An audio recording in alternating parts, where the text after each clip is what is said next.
Intoxication and wonder. Intoxication has two different meanings. One in ethics, which has always been defined as a flaw. For example, intoxicated with arrogance or intoxication with wealth, these are all called ethical flaws in a person. These are intoxications that stem from being deceived, meaning that drinking alcohol has caused a person's rational mind to be erased and substituted with a kind of subconsciousness, and when the person returns to the state of consciousness, he may regret many things he did while intoxicated. Therefore, this is a type of intoxication, a so-called madness. It's called subrational intoxication or madness. However, there is another type of intoxication in Sufism or Irfan that is above and beyond the rational mind. In Sufism, every hardship is endured to reach this level of intoxication. Even when one returns to his self-consciousness, one yearns for it. This intoxication or madness is called intoxication or madness beyond the rational mind.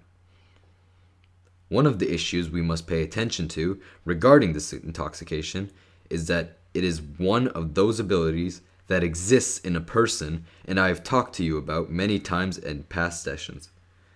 Armed with this ability, a person is inherently transformed, inherently changed, not by his intellect or rational mind, but with the empowerment that is awakened from within himself. The stage of intoxication that Rumi and other Sufis talk about, and is in Attar's 7 Cities of Love, which many may have heard about, is a stage in the state of wonder. Now, what does wonder mean?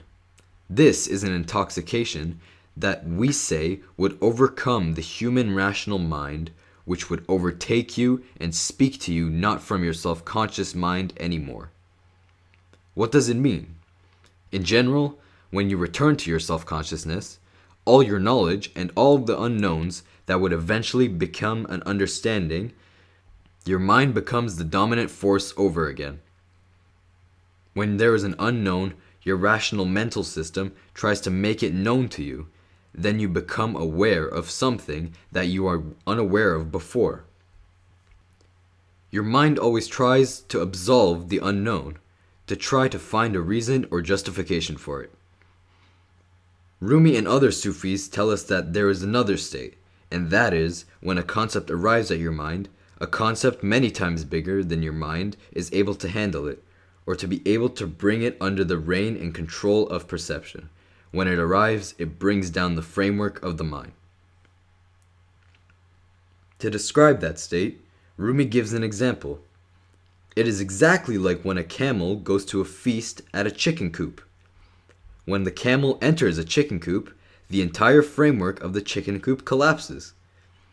That happens when the realized concept is impossible for a person's mind to perceive.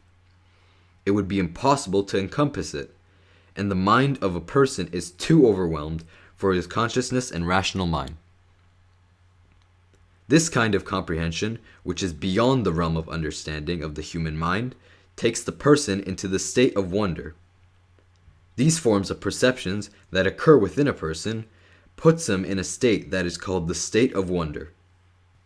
And they call this intoxication, the Sufi Irfan intoxication, above and beyond the intoxication of a rational mind. Envy is one of the inner complexes. Rumi and other mystics say that if there were remedy for envy, they say, no, there was no cure for envy.